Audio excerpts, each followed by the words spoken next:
about the same things, and it's not about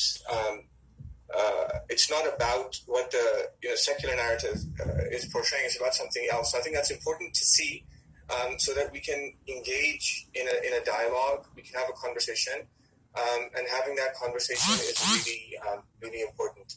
So that's what's different. Like how do I, as a Muslim, based on my understanding of the Quran, based on my understanding of Judaism, how do I analyze what's really happening here? That's very useful. Yep. Yeah. So the way that we need to start is that there is before I look at how I analyze it, I think it's important to understand how the Jewish people analyze it, because this isn't I don't believe that it's just like a secular thing. There's Israel is a Jewish homeland. Judaism is the national religion. There may be many people who are atheists, many people who are secular, but Jewish beliefs they are shaping the events that are happening. So if I just give like a brief summary, and then we'll unpack it as we continue the conversation. Okay. Yep. But the basic idea is that the Jewish people believe that they are the chosen people of God.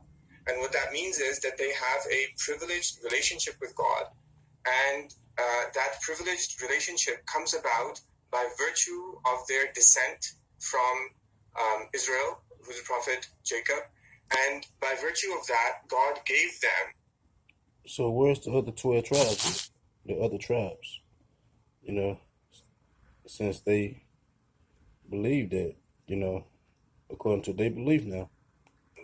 The holiest place on earth, which is the place where the Dome of the Rock is standing, the Temple Mount, that area. They have a God-given right to that area, and they believe, it's part of Jewish faith, that there will be a great king, who they call the Messiah, who will come and he will rebuild the Temple of Solomon, and that involves destroying the Dome of the Rock. And when he does that, then the Jewish people will become a great power, global power, and all the nations will come to them and pay homage to them. So you mean to tell me the same people who run the world, run the country, Yahweh Bashem and Hawashai is going to come back and give them back the power to run the earth again? It don't make sense to me. And according to the scriptures, it's not adding up. So let's let him finish this, and then we'll come back. So this is it shapes the way that that the Jewish people they view what is happening in Palestine. So if this is how they're looking at it, then what kind of conversations can be had with them? So from the secular perspective, religion is all superstition.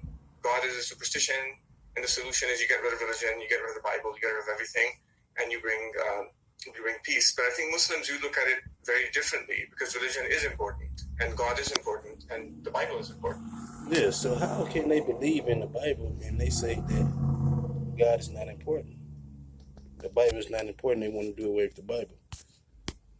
I think these people trying to hide something, but the truth is out, and they can't hide it no more, because by the Spirit of Yahweh Bashem and Hawashai and the elders, the great millstone who teach the truth, man, these the people's eyes are open to what's going on.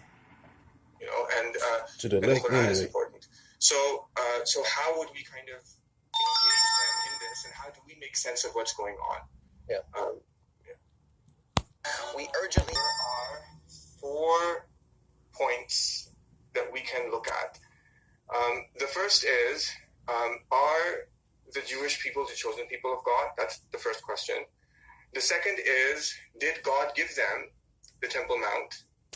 The third is, will there be a third temple? And the fourth is, how do I make sense of this and everything that's happening now as a Muslim? People of God. Now, there's 2 ways to examine this question.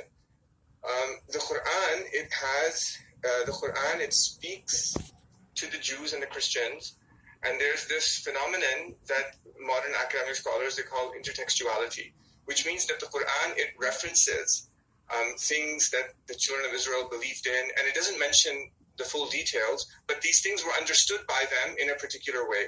And this is why in our classical tafsir tradition, when they were explaining the verses of the Quran, they filled in the gaps with what our tafsir scholars, they called Israeliyat.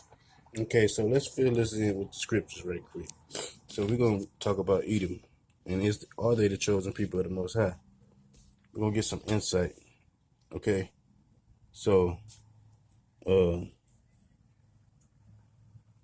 let's talk about Edom right here.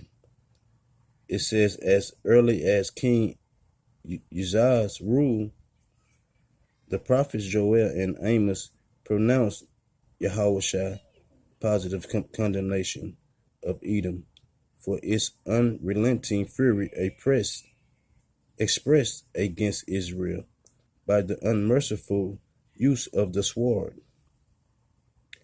Edom, by its vicious opposition to Yahweh's covenant people, had forfeited its title to the land and had held by divine warrant. The Edomites sealed their doom when the Babylonians conquered Judah and Jerusalem in 607 BCE.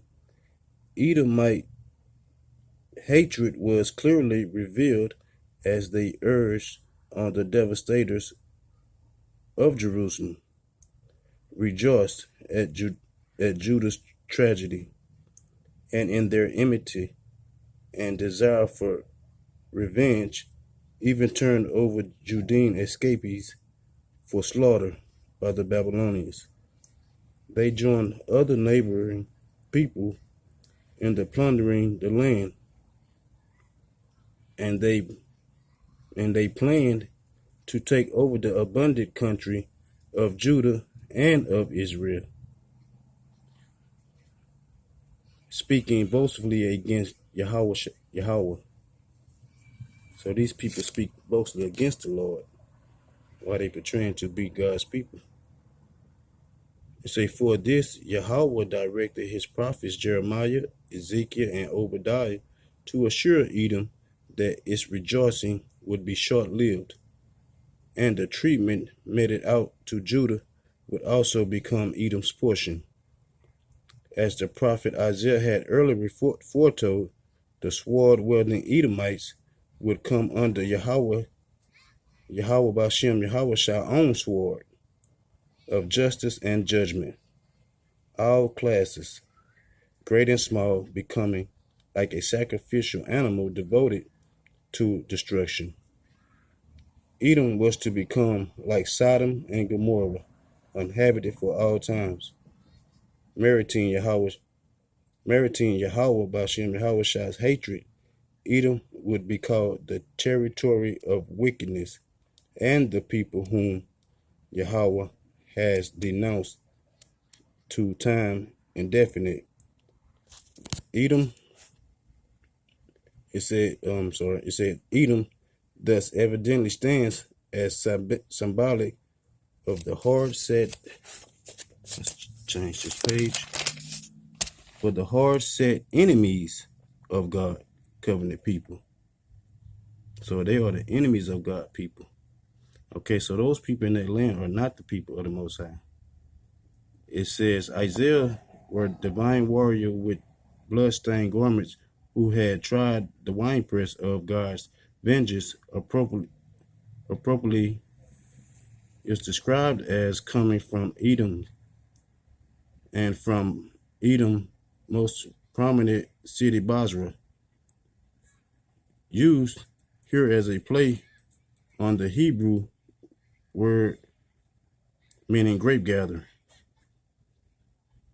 So Basir meaning grape gatherer in the Hebrew. So these people are the enemies of the Most High. You can see, what these scriptures are saying. So these are not the people of the Most High. The children of Israel and those that scattered abroad throughout the four corners of the earth, and those in America, the Caribbean islands, are the people of the Most